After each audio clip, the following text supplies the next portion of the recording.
केलं? त्यानं चुकीचं केलंय म्हणून आलो ना, चांगल्या माणसासाठी आलो काय तर. तुम्ही एवढे कशाला हात पकडले?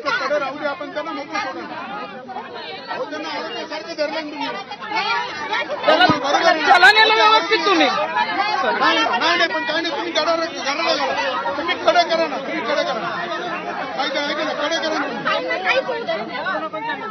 काय होऊ देत नाही, पण तिथं करू द्या ना. मला काय करायचं ते तुम्हाला सांगितलं ना. मी चुकीचं काय केलं ना तर माझ्यावर गुन्हा दाखल होऊ दे ना. प्लीज माझी विनंती आहे, चुकीच्या माणसाला मागे नका घालू तुम्ही. तुम्ही कशाला धरताय? त्याला धरा ना, जाऊन तिथं. त्याला का नाही धरलं मागच्या वर्षी?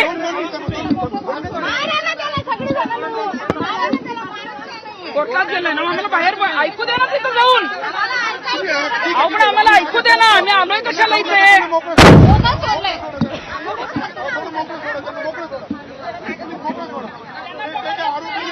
कशाला कितीला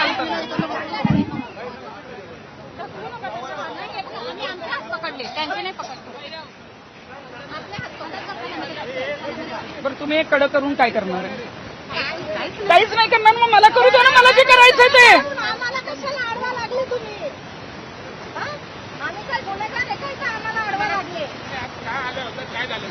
हे बघा, कोर्टामध्ये अशोक खरातला आता पोलिसांनी आणलेला आहे आणि आपण बघतोय की त्यानं जे काही घृणास्पद कृत्य केलेलं आहे तर त्यासाठी आता त्याला कोर्टात हजर केलं जाईल. पोलीस कस्टडी वाढवून पण मिळेल.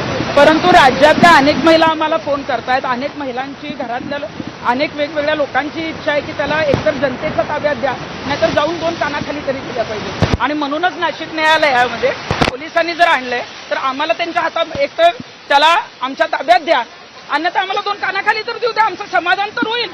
हे आम्हाला पकडतायत. हे जर मागच्या वर्षी खराबचं पकडलं असतं तर अनेक महिला वाचल्या असत्या ना.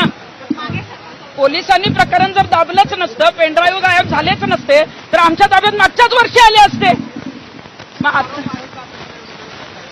पेनड्राईव्ह मागच्या वर्षी आमच्याकडे येणार होते. मागच्या वर्षी डिसेंबर महिन्यामध्ये, नोव्हेंबर डिसेंबर 2025ला आमच्याकडे पेनड्राईव्ह येणार होते, पण ते काही लोकांच्या माध्यमातून गायब केले गेले आणि ज्यांच्याकडे पेनड्राईव्ह होते त्यांच्यावर गुन्हे दाखल केले पोलिसांनी. मग खरातला वाचवायला केले ना. त्याच्यानंतर 4 महिने हे ज्या काही गोष्टी घडल्या, आता मार्चमध्ये गुन्हा दाखल झालाय. मग त्यावेळी पोलिसांनी करायला पाहिजे होतं ना सगळं.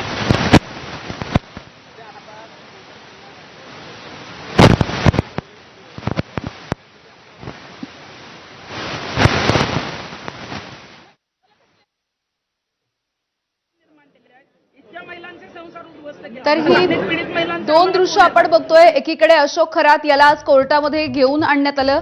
त्याचा चेहरा झाकलेला होता आणि यावेळेला चेहरा झाकून या भोंदू खरातला कोर्टामध्ये आणण्यात आलेलं होतं. मोठा त्याच्या आसपास देखील पोलिसांचा कडा पहारा आपल्याला बघायला मिळतोय. आणि त्याच वेळेला तृप्ती देसाई या देखील नाशिकच्या कोर्टाच्या बाहेर सध्या दिसत आहेत. पुकारा केल्याच्या नंतर 17 मिनिटांनी खरात हा कोर्टासमोर हजर झालेला बघायला मिळतोय. अधिकारी सूर्यवंशी या सध्या गुन्ह्याची माहिती देताना दिसत आहेत. हा जो आरोपी आहे अशोक खरात, तो खडे द्यायचा, तिथे येणारे जे भाविक होते, महिला होत्या, त्यांना पेढा खाऊ घालायचा, आंबट आणि खारट अशा चवीचं काहीतरी विचित्र असं पाणी देखील त्यांना प्यायला द्यायचा. या सगळ्या संदर्भात सध्या कोर्टाला माहिती दिली जाते. गेल्या 3 ते 4 दिवसांपासून एसआयटी कडून देखील आणि क्राईम ब्रांचच्या पथकाकडून देखील अशोक खरात याची कसून चौकशी केली जाते. काल देखील 10 तास तब्बल एसआयटी कडून त्याची चौकशी करण्यात आली. आज त्याची पोलीस कोठडी संपणार आहे आणि त्यामुळे पुन्हा एकदा पोलीस अशोक खरातच्या कोठडीची मागणी करू शकतात. सध्या चेहरा झाकून भोंदू खरात याला कोर्टामध्ये आणण्यात आलेलं आहे. आरोपीच्या फार्म हाऊसमध्ये पिस्तुलाच्या 5 रिकाम्या पुंगळ्या देखील सापडलेल्या आहेत. त्यामुळे त्याने हे 5 राऊंड नेमके याआधी कुठे फायर केले हे देखील तपासामधून निष्पन्न होणं महत्वाचं आहे.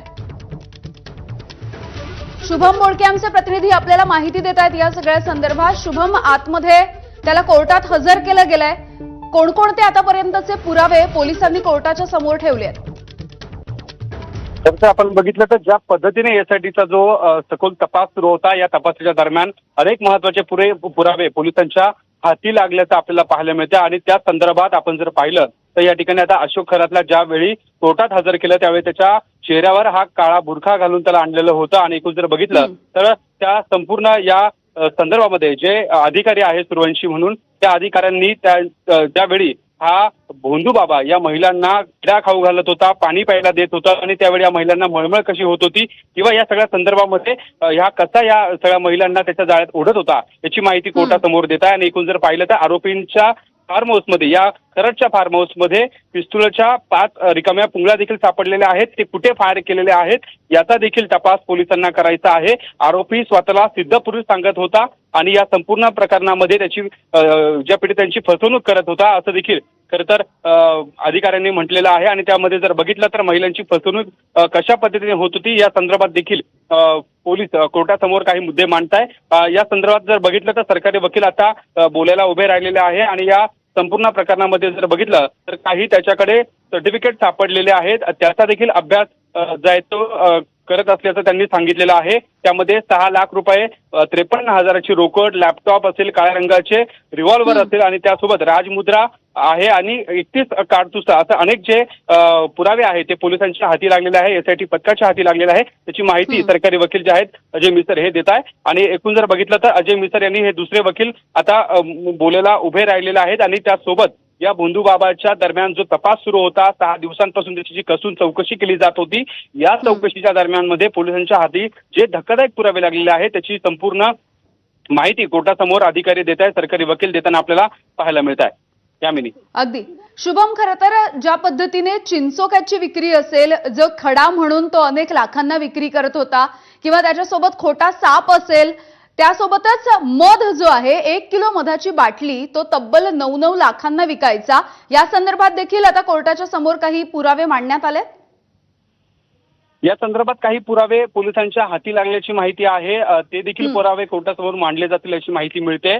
खरं तर जे काही काळे कलरचे चिंचुके हा भोंदू बाबा वापरत होता आणि त्याचा वापर खरं तर काही पीडितांना वेगवेगळ्या प्रकारचे खडे बनवून देत होता किंवा त्या ठिकाणी ते त्याचा वापर करून ते घासून त्यांना तयार केलं जात होतं आणि ते लाखो रुपयाला विकत होता अशी देखील माहिती समोर आलेली होती. आणि त्यानंतर जर बघितलं तर जे मध होतं त्या मधामध्ये काही औषधी ज्या वस्तू आहेत ते मिसळत होता आणि या महिलांना देत होता. त्यानंतर या महिलांचं लैंगिक शोषण केलं जात होतं अशी देखील माहिती समोर आलेली होती. आणि या संदर्भात देखील आता कोर्टासमोर माहिती दिली जाते आहे.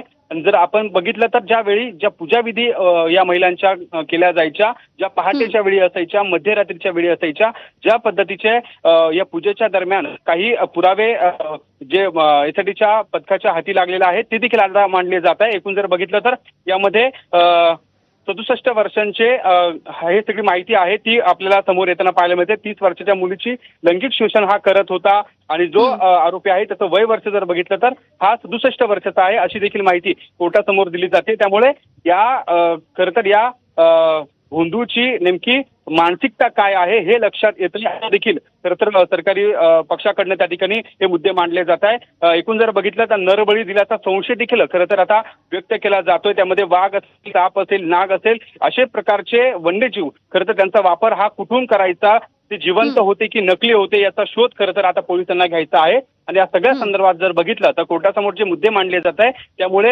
या खरातने जे केलेले कारनामे आहे त्यामध्ये अनेक पूजाविधींच्या दरम्यान असेल किंवा या लैंगिक शोषण झाल्यानंतर या महिलांना त्या ठिकाणी जी भीती घालत होता त्या भीती घालताना ज्या वस्तू वापरल्या जायच्या याची माहिती आता सगळी जी आहे ती कोर्टासमोर दिली जाते. त्यामध्ये जर पाहिलं तर हरणाची काळी आणि पांढरी कस्तुरी देखील आहे असं देखील हा भोंदू सांगायचा. आणि या हरणाच्या या कस्तुरी नेमका कुठून मिळवायचा त्याचा शोध खरं तर घ्यायचा आहे अशी देखील माहिती कोर्टासमोर दिली जाते. त्यामुळे जर बघितलं तर या सगळ्या संदर्भात या भोंदू बाबांनी जे केलेले करामती आहेत या सगळ्या काळ्या करामतींमध्ये ज्या वस्तू वापरल्या जात होत्या वेगवेगळ्या कलमांच्या अनुषंगाने त्याच्यावर गुन्हा दाखल आहे. या संदर्भात जर पाहिलं तर त्याचा तपास करायचा आहे. यासाठी खरं तर आता सरकारी पक्षाकडनं ही बाजू मांडली जाते. बरं शुभम, खरं तर पहिला ज्यावेळेला गुन्हा दाखल झाला आणि त्या प्रकरणामध्ये अशोक खरात याला अटक झाली, त्यानंतर जर आजपर्यंत विचार केला तर वेगवेगळ्या ठिकाणी 6 गुन्हे दाखल झालेले आहेत. त्यामुळे या सगळ्या गुन्ह्यांच्या संदर्भात जी चौकशी होतेय, तपास होतोय, ती सगळी माहिती आता कोर्टाला दिली जाते का?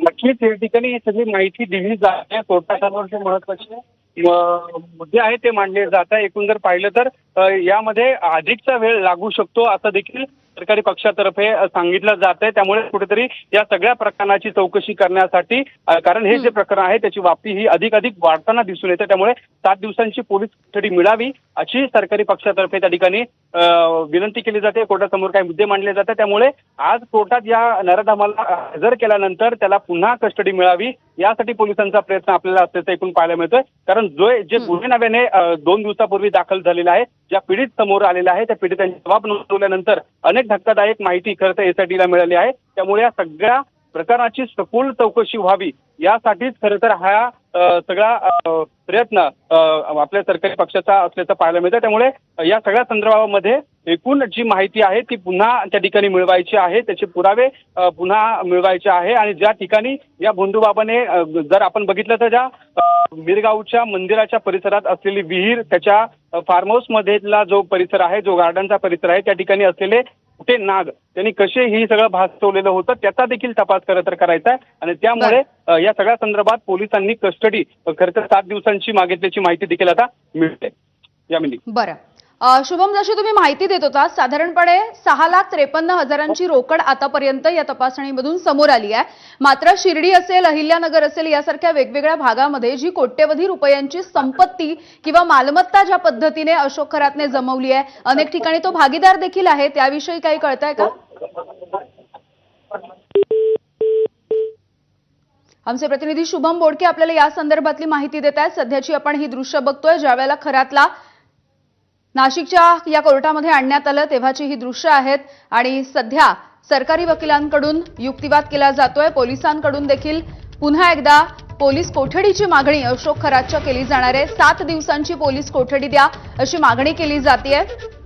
खरातला वन कायद्यानुसार देखील शिक्षा होऊ शकते, कारण आतापर्यंत कस्तुरी असेल, वाघाचं कातडं असेल किंवा सापाची कात असेल, अशा पद्धतीच्या वेगवेगळ्या गोष्टी या तपासामधून समोर येत आहेत. रोकड देखील सापडलेली आहे. अधिकारी सूर्यवंशी हे सध्या गुन्ह्याची माहिती कोर्टाला देत आहेत.